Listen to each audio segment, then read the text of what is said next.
It's year 5.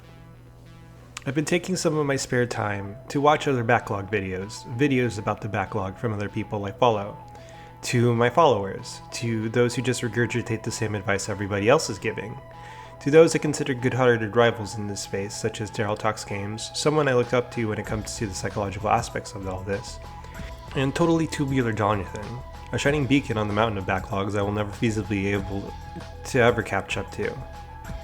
Chances are I've even seen yours. If this has popped in your recommendations because you decided to look back at your own backlog videos, well, hello.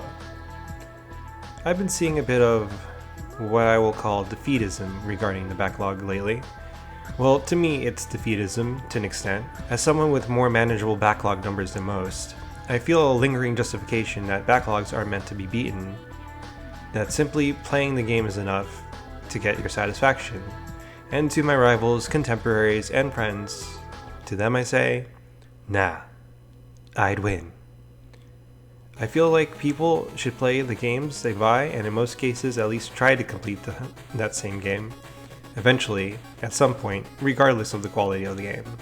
They owe it to that person they were in the moment when they bought that game to see it to the end. And there is satisfaction waiting for you at the end of the backlog. That satisfaction that comes with attaining a clearer view of everything you've done so far. I feel very satisfied with finishing my years-long battle with mine. So much so that I bought a new backlog to prove a point.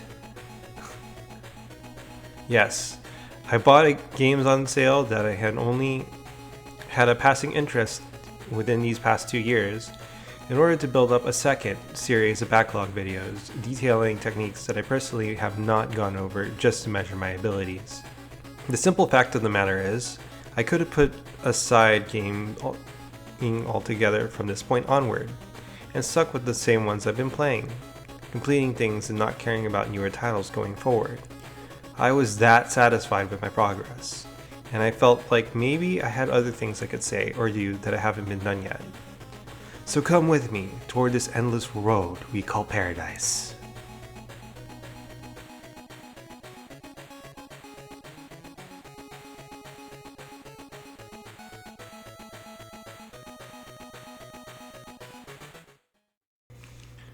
This year I had 2 goals in mind. The shuffle method, which is how a lot of you tend to play games, going between one game and the next, and I did this for the majority of the beginning of my journey this year, from May up until February, and I found it somewhat miserable. The second goal was I was tackling much longer games this year, some of which I hadn't completed due to time constraints. You might have heard of them. They weren't anything I expected to complete in the year I beat them in.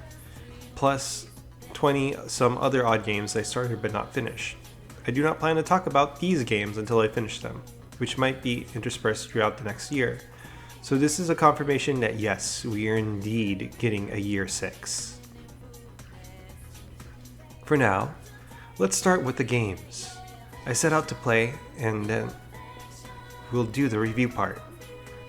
Since this year is a bit of an incomplete on my report card, this will be a bit different than previous and future years. Here are the games that I've been playing.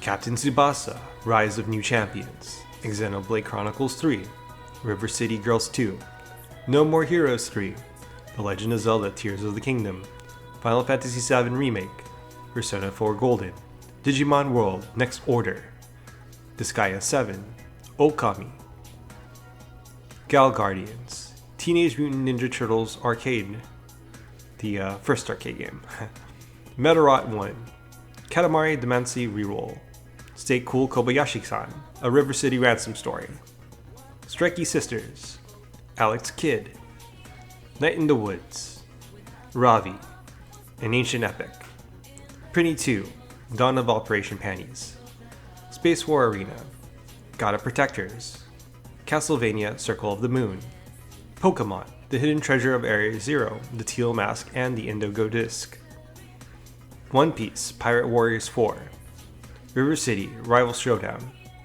Super Mario Bros. Wonder, Wargroove, The Legend of Zelda Oracle of Ages, Puzzmix, Gunvolt Records Cychronicle, and Dragon Quest Monsters The Dark Prince.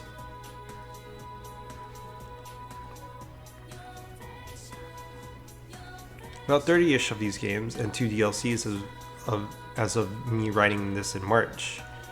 About 2 months early of my backlog year 5 date, and about 9 completed.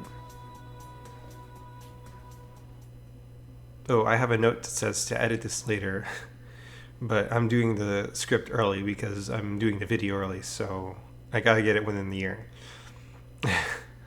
We'll just go as we go along, right? You'll notice that a good chunk of these games, for one reason or another, are long to complete. Persona 4, Tears of the Kingdom, Pirate Warriors 4, and yeah, even Xenoblade Chronicles 3 were no walk in the park. It's probably not surprising to say that these titles took me a long time, and due to my new job, I spent a lot of time taking breaks or not playing games at all when I could have been. Because I am an old man, despite my youthful appearance and voice, and I get tired a lot sooner than I used to. There are weeks where I didn't play a game at all, and forced myself to on a day off, simply because I wanted to get a video out to you all by the end of the year. I didn't think that's a bad way to go about it, but it's a lot more work than it seems to when you're also analyzing what you play, how you play it, the method of which you're undertaking, and documenting or journaling anything that may be significant in your appreciation of games. I use a Hobonichi Techo to start documenting some things about my gaming habits at the start of year 2024, halfway through the backlog year. For example, I game for an average of about 10 hours per week. Considering how long some of these games are, it's no surprise that I'm simply not at my 30 game high of 5 years ago. Out of the days I gamed, only 28 of them were spent playing a new game this half of the year. And there are less than 90 days to potentially game. You can see where this is going. As I continue to write my reviews and thoughts about these games, I hope I can come to a more succinct way of summarizing up this year by the end of this video. Later on, I will go over the strengths and weaknesses of the shuffle method. For now, let's get into the games.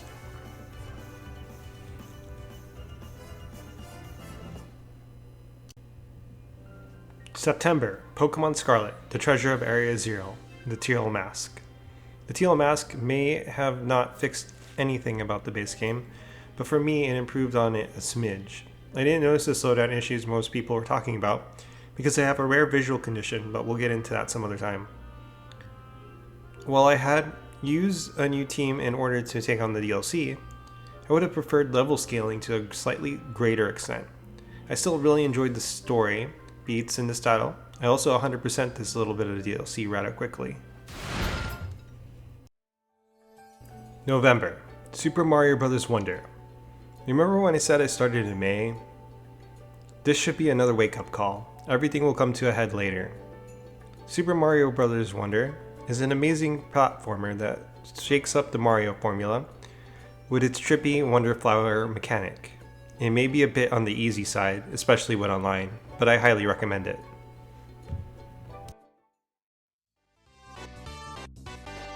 December, River City Rival Showdown. Rival Showdown is a semi-real-time based game in the River City franchise. What I mean by that is that every minute in the game is 1 minute, and every hour is exactly 1 hour, but you can use certain shops in the game to jump time forward. It's a beat 'em up, much like other Kunio games. Your goal is to ultimately take care of every possible event in the game. Of the 4 endings, I got the alt ending, but not the true ending. However, I am intrigued enough that I want to try the true ending in the future when I have time.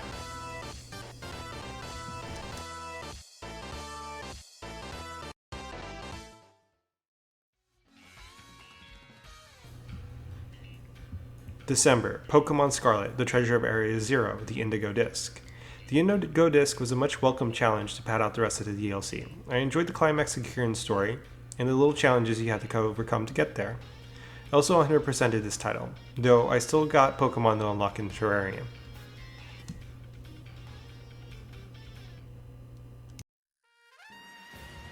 February, One Piece, Pirate Warriors 4, another beat 'em up. Pirate Warriors 4 is plain fun, and the new transformations make you feel very overpowered in this game.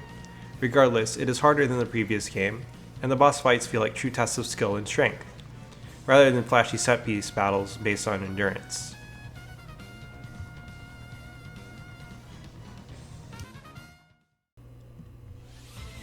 March, Digimon World Next Order.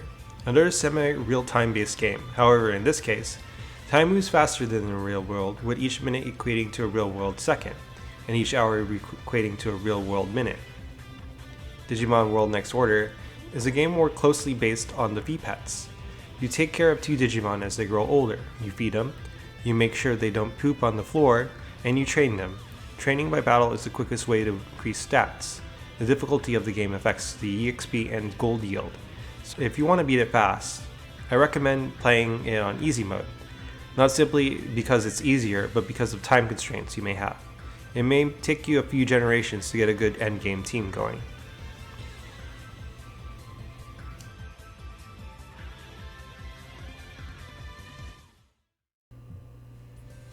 March, Strikey Sisters. This is more than just a breakout clone. It's got a good sense of humor and some well thought out boss battles and a spell mechanic. This may be on the harder side, so I recommend interspersing it with other games you are playing.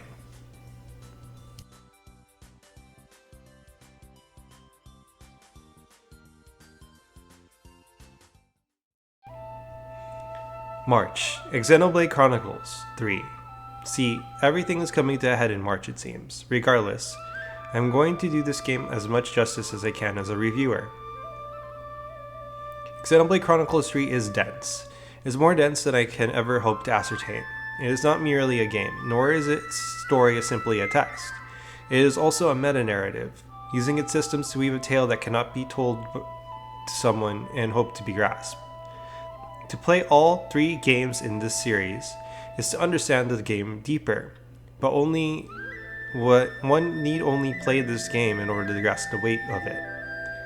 Xenoblade seems to be a critique, not only of a war-torn world and the expendability of the soldiers or life and death, or late capitalism, but about the expendability of characters in fiction in general, the sheer breadth of them, escapism, and engagement with video games as a medium. I strongly believe that Xenoblade Chronicles 3 is one of the better stories of all time, and that it's probably up there with Don Quixote or Dragon Ball in terms of how important it feels like it is to culture.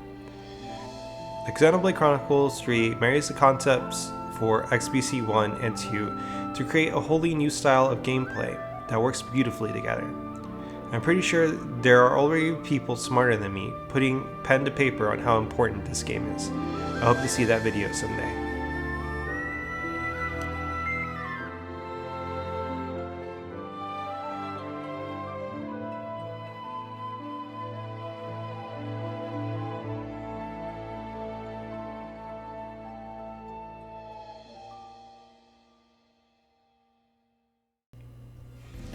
March, River City Girls 2. River City Girls 2 is just as fun as the first title. This time I ended up playing with Kunio instead of the girls for a change of pace. The writing and music were very well done. My only gripe is that one of the bosses seemed very tank heavy focused when it comes to fighting them, with very little room for dodging.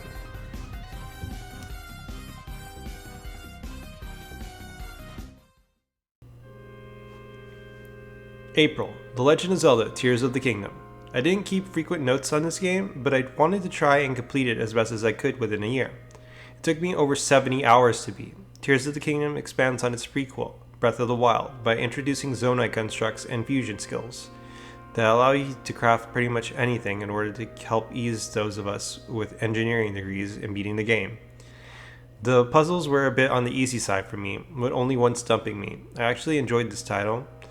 This title was the most interspersed throughout the year, meaning it's the one I came back to slightly less frequently.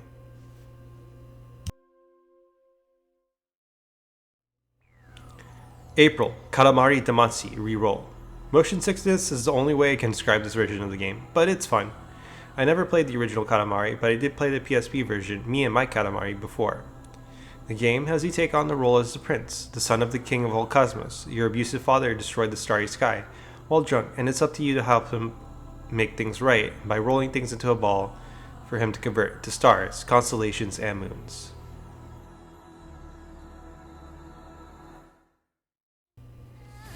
April, Gunvolt Records Cychronicle. Cychronicle is a rhythm game that features music from the Gunvolt series. Pretty straightforward. It incorporates strict movements into its design, mimicking dance routines the idols do. The 3D models for the idols are very impressive, and I love the music from the Gunvolt series if it wasn't already obvious. I'm not very good at rhythm games though, so I stayed away from the harder modes, though I did buy all of the DLC. Splatoon 3, Side Order. I love roguelites, so this DLC was perfect for my tastes, though the ending felt a bit lackluster. I feel like the lore building potential and going back and doing repeated runs will do this DLC more justice than what I initially did. Using Merc's blaster set and pallets that increase firing speed and damage will help you get through this one fairly easily.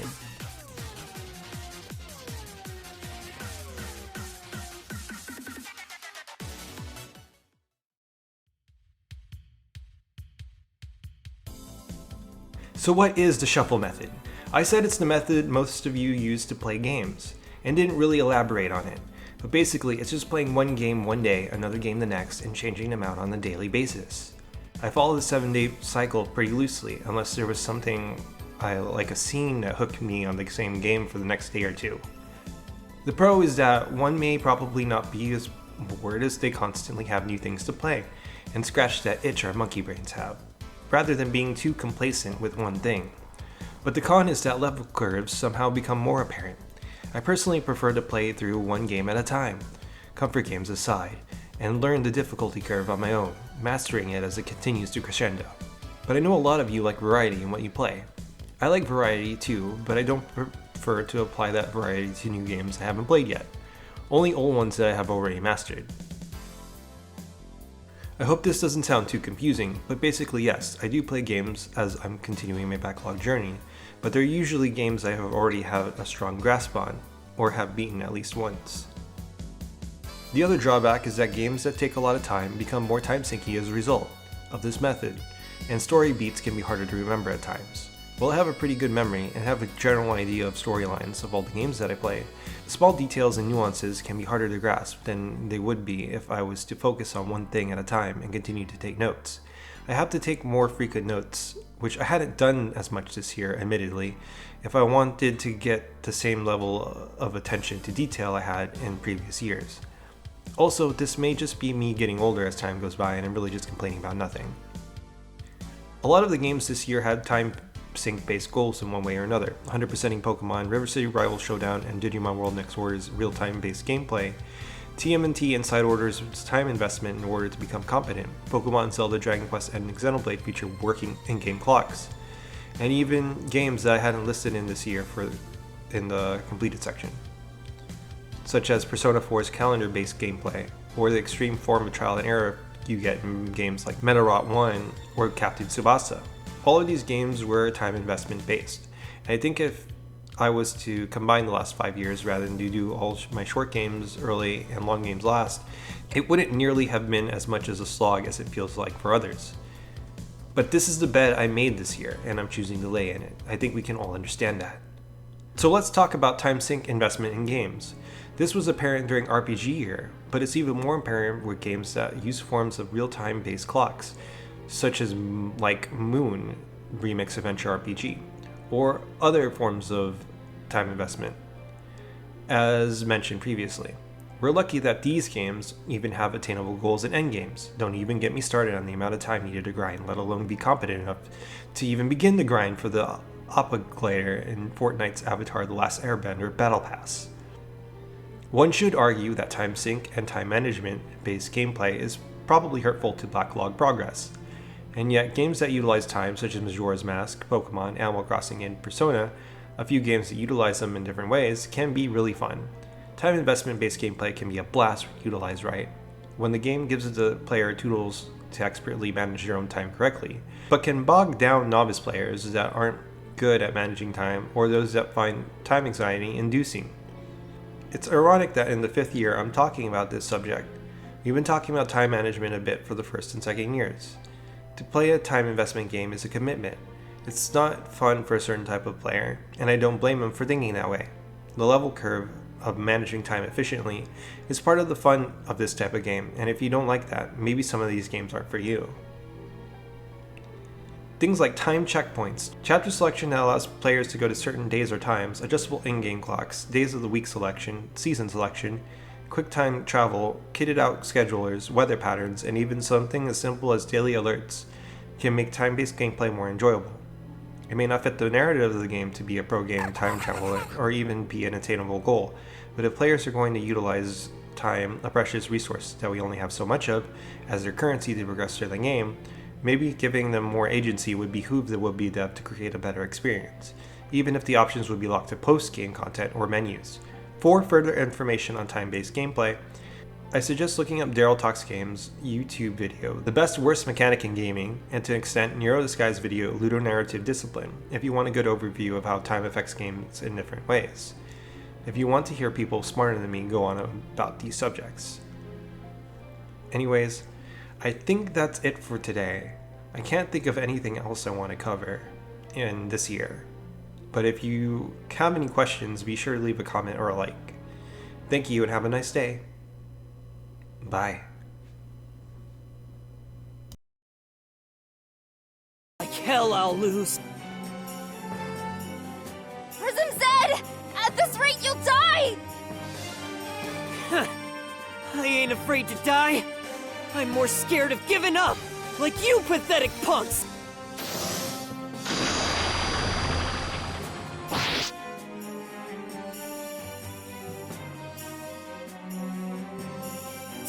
Damn it! Next time,